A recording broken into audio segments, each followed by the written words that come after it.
bizga o'sha sferitni ulush sifatida berasiz. Bo'lmasa, bazangizni yer bilan yakson qilamiz. Sizlarga o'xshagan zararkunandalar ulush degan so'zni bilishini o'zi ajoyib. Sizlarni bu ishga kim jalb qilganiga amin emasman, lekin ochiq maydonda hujum qilayotganingizni ko'rish meni tetiklashtiradi. Xo'sh, bu muhim emas.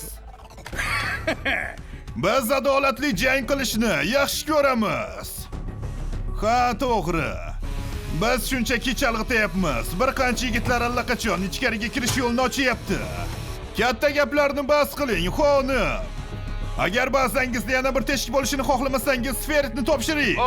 Men umuman ayol emasman. Hazillashdim, ko'rdingizmi? Sizlarni aldash qanchalik oson. Sen qanjaq, biroz hurmat Bundan ko'rsat. tashqari, ba'zamizni tesha oldingizmi o'zi? Nima? Axir bu raketa.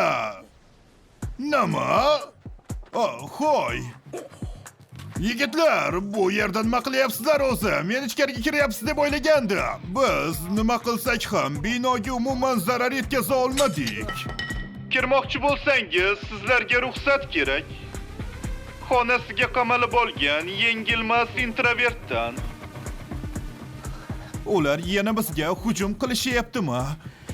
Bu juda ham qo'rqinchli.